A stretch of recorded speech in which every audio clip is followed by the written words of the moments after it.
umugore w'umutsi yamara abana bahindi umuntu padiri arasigura mu isengero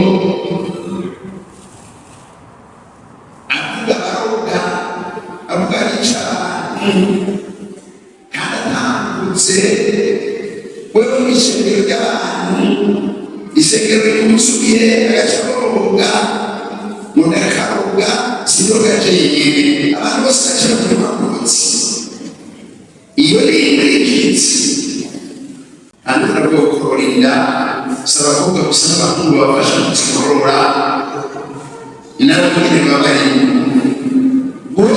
gusha gufungira umuntu gusa kwagaza abantu izi mpande ziko ziraba munsi ayabakowe kwa mwese nari mumugirwa munsi twagemwiye babwiye gushinga mbere ko twese nani hase daraza marisi twaze gushinga kutegerezwa kwegera marisi ko twabwigane muge n'undi rutana kandi twari kuganije n'abandi turatanga marisi rega 76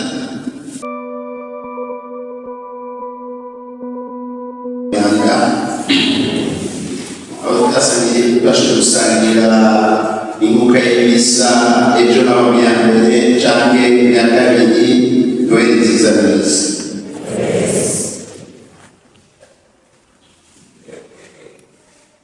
mfatiye kuri bisoma by'iranga duhejeje kumva bafatira kw'iki gihe ca noheli aho Imana yafashe kamere yacu nyabworo kiretse icumuro nkuko tubisanga mu Baheburayo 4:15 kugira twegereze Imana nagomba nkafata no kwiganirwa emisina y'ubutine nagomba ngaruke Bibi robine bikuru icambere ukugene muri iki gihe cyane n'ibisigiye bikurikira tuzobanza kumenyeshwa uwo mwana w'Imana ugatanire kugendera amabwiriza y'Imana kugeza n'abigisha neza kiro ugagatatu kuraheza ngaruke kuba n'ukubahiza ubuzima bw'umuntu kuko nicyo cyazanye umwana w'Imana nta kindi cyamusanye yazanye ukuntu ugatane gusubiza hamwe no kurekerera mu buzima bw'abantu yuko ari ndaharirwa nuko rero ibijanye na Yesu murabizi yari yarakuwe n'abahanuzi imyaka 4,000 mbere y'uko aza ku isi. Yohani Batista mu nyuma y'umuhanuzi wa nyuma mu buzure bwa mbere aramwerekana ati nguyo umwagazi w'Imana, nguyo akura abantu ibicumuro, singiye no gutegura imizana y'inkweto ziwe. Araberekana Yohani Batista wewe n'igihe yariko aramubatiriza mu munsi wa Yorodani, murazi kubibukirwe ko n'igisa n'inuma hanyuma ijwi rivuye mu ijuru rikarira riti, uyu ni umwana wanje nkunda cyane, musanze n'ibimbimbara, nimwumvire. tuza ngaho twumvire umwana w'Imana. Nsubire inyuma agira akayoya, mbere abisama kerekana ko umwana w'Imana mu nda ya nyina yasamwe, nyina atamenye umugabo atabwakabaye, avutse naho ijuru ryarungurutse, abamarayika baraheza barabyina bararirimba n'ababiri Gloria Gloria, Imana natwe mu ijuru, ku isi naho ahetse hanze amahoro. Ijuru ryarungurutse mu nzu yadusimbeze ko, hanyuma namwe mwazi ko baje kugaba bakumva izo ndirimbo zinazwa umwana w'Imana.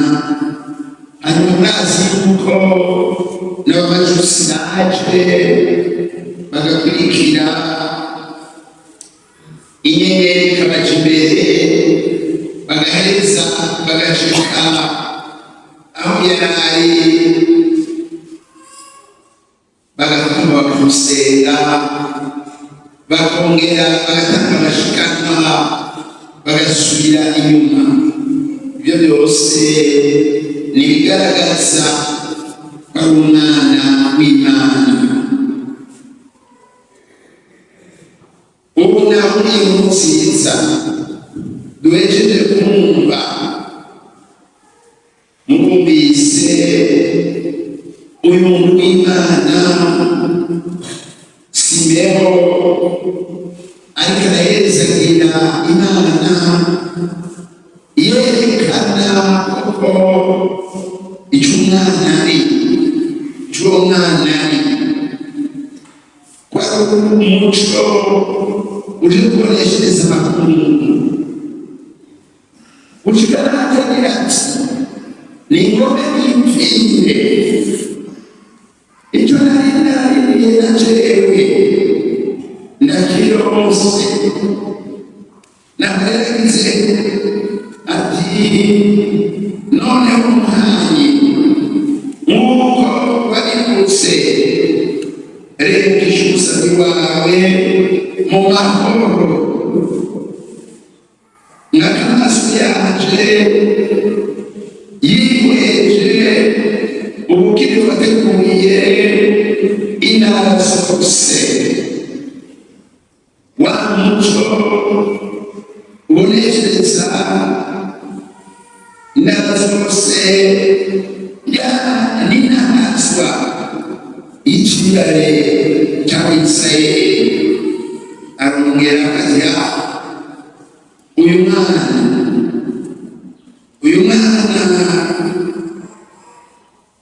benshi mu Isirayeli bazunanura kuko kandi yongera abereke umukiza benshi bazunanura kuko kubera batamwakiriye. Jambo yari kimurana natwe abamwakiriye bagiye kuba abana b'Imana, ntabwo ari n'uburukiza, ariko ariko batamwakiriye bamusiga Kristo. Abo muri Kristo bizeza ngo zibure n'akabugambarazi babyeyi bacu ba mbere bwatuzaniye amagorwa amarushwa bya Isirayeli. Ariko arerekana cyane n'Imana zigaruka kuri benshi twayanze cyo bijana n'umuntu iwe, kuko n'Imana muntu ko yafashe kamere yacu yakororetse icyo gicumuro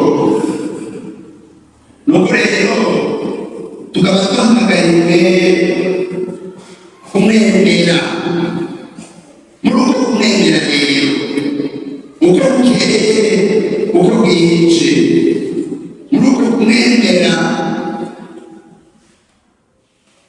dutegerezwa kugumya amabwirizwa yiwe. Ntushobora kuba wemera Imana utagumya amabwirizwa y'Imana, utagendera amabwirizwa y'Imana. Yohana atubwira ati ntuba uri mu kuri. Umunzani rero wo gupima ugerere kumunda Imana ni ukugendera y'amabwirizwa y'Imana uhereye kuri y'amabwirizwa rikuru y'urukundo. Turibuka muri Yohana 15 Bagaruka 13 ukugerageza tubwira ati ngiri ibwirizwa ryanje, ngiri ibwirizwa ryanje, nimukundane nk'uko nabakunze. Ndiyadukunze uko ari ko kose. Namwe ibarabara abakiri bato n'abakuze barashobora kuvugana, mudakundana ntacamo nagirande. Nuko ari abakobwa bamwe bamwe, abahungu bahita bagakundana ariko bakuvuyemo bagatwara indani bakunusure kubona agaheza akamwigarama, ariko mu majambo yavuze yuko amukunda.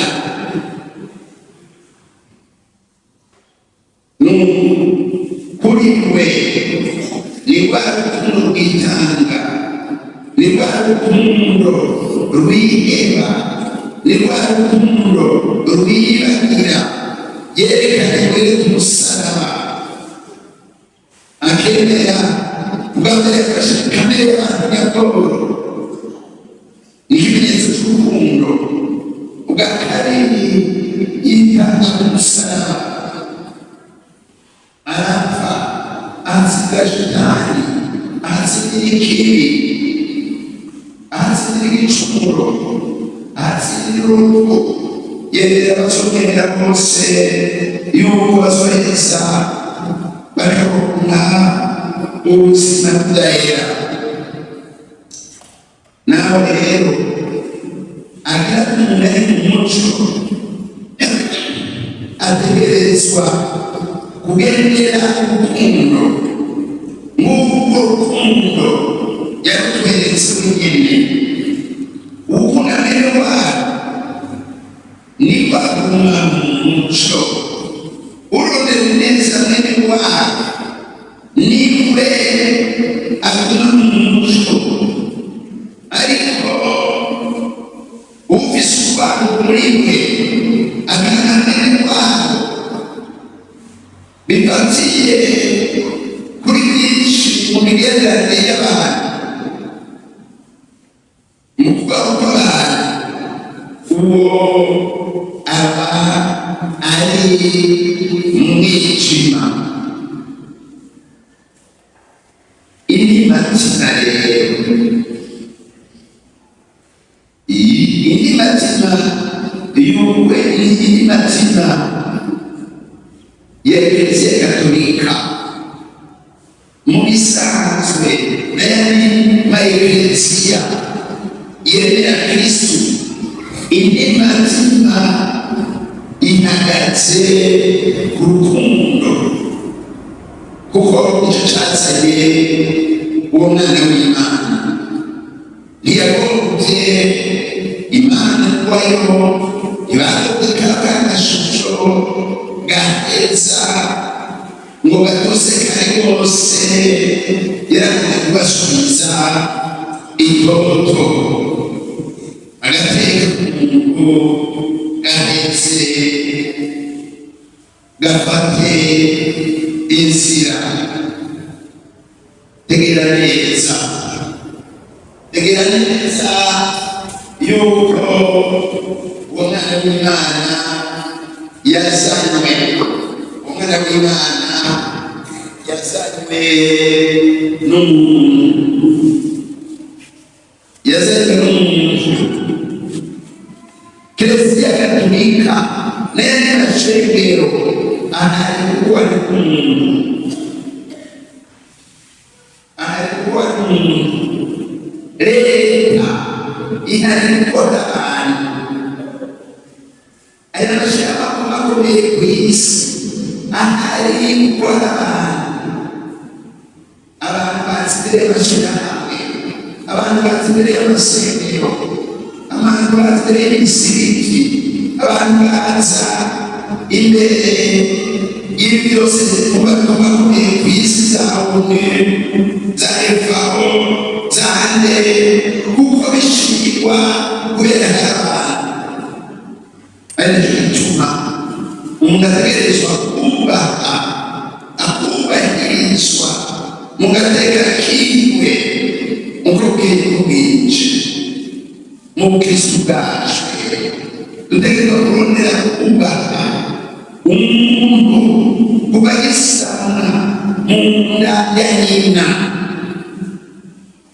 Ariko abanyepolitiki bamwe bamwe iyo ibintu bitameze neza umuntu barakonyora akagenda bakica. Nuko si umugambi w'Imana gatoya muri mukabere mugaca amategeko. Oya, mu gihe cy'amavuko batubwira bati muri Kanacenda amaraso y'umuntu sinzobura kuyahora, amaraso y'umuntu sinzobura kuyahora. Kandi burya umuntu aritegereza neza abantu bajya baricana, abantu bajya barica. Jewe nakotsi hari igihe bari kandi mu buzima bwabo ngira bamaze kumva umugore w'umutsi yambara ubwana bahigita umuntu batereka arasigura mu isengero avuga baroga, avuga yica abantu wewe mw'isengero ry'abantu, isengero rimusubiye agaca baroga, umuntu akaroga siroga jenyine, abantu bose baca bafite amakotsi. Iyo ni inkurikizi, iyo ni inkurikizi. Sinaho gusa n'aba muri izi bantu tujamo abantu bakagenda bakijumirije, umutima wabo ntushobora guteka. Mu Bukristu rero dukunda kugendera ubahiriza ubuzima bw'umuntu uko bukeye uko bwije. Naha rero inama mu Gatolika ya kabiri ivuga iti icyo cyose gishingiye ku buzima, ubwicanyi ubwo ari bwo bwose, ibonyabwoko, gukorora inda, guhohosha. Hano nabwo gukorora inda si abakobwa gusa n'abahungu babasha kuzikorora, ni nabo nyine baba barimo. Guhohosha, gufungira umuntu ubusa,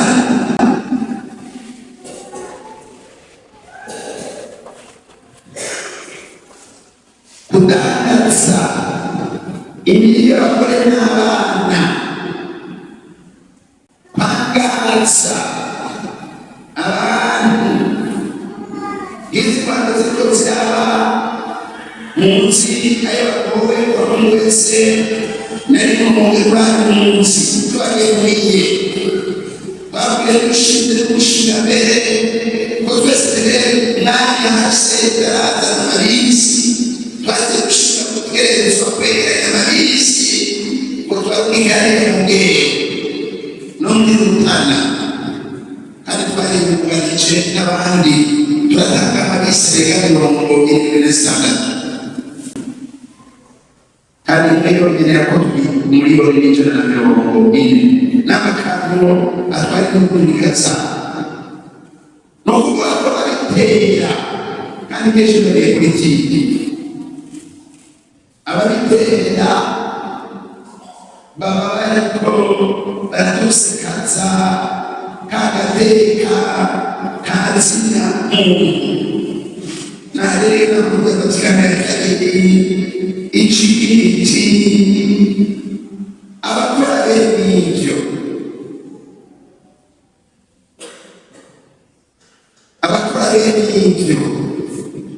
baritukisha kandi batukisha ni icubahiro c'ubumenyi darusankamruka mwireni nuko rero mu kwibuka imyaka 22 yabaye umukine agaragara iwacu inyigisho twokuraho n'umukubaha n'ukubahiriza ubuzima bw'umuntu ni naho niyo ntumbero intumwa ya Papa igomba gufasha kugira ngo bubakwe ibitaro buhoro buhoro ahabwe ubuzima havuke ubundi buzima abari kwa muganga n'ababyeyi bagiye kwibaruka barimo kwibakira ababaye bakomeye baronke aho bivuza kugira ngo ubuzima bw'umuntu bwubahwe mu kumwibuka kandi muri myaka 22 agandaguwe niduheretse natwe ugaruke ku murumbero abarundi gusubiza hamwe n'ukurekurira kubera iyo ntumwa yaravuga kuvuga amahoro cyane yaravuga ati nimuce hamwe mu biganiro mwese murondera amahoro nimuce hamwe mu biganiro mwese murondere amahoro mu kuba no kubahiriza ubuzima bw'umuntu agafasha impunzi agafasha abataye izabo abari mu mabwizo n'abandi rero ubwo rupfu ni wese ruduha intumbero atari yo kuba ubuzima bw'umuntu gusa mugabo niyo gusubiza hamwe no kurekuriranira mbere mu Kirundi bavuga bati iribagira nibana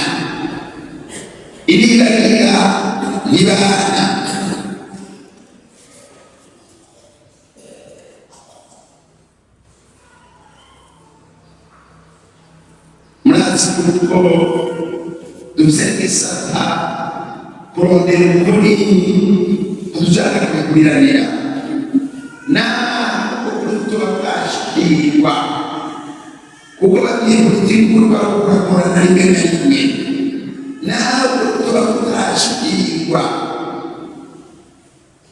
ariko kurekuranira ni ngombwa ninaharirwa kuko bigize ubuzima abantu bakiriho bategerezwa kubaho kandi kuko kubaho rero kugira ngo babeho neza bategerezwa wese bakareguranira kandi nibyo Yesu Kristo umwana w'Imana adutegeka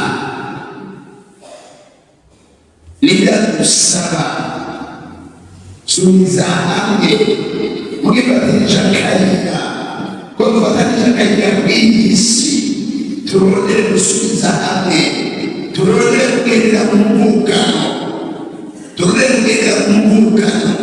tubonere kubabarana. Imana izo zibezagire tugira amaboko ya Kristo.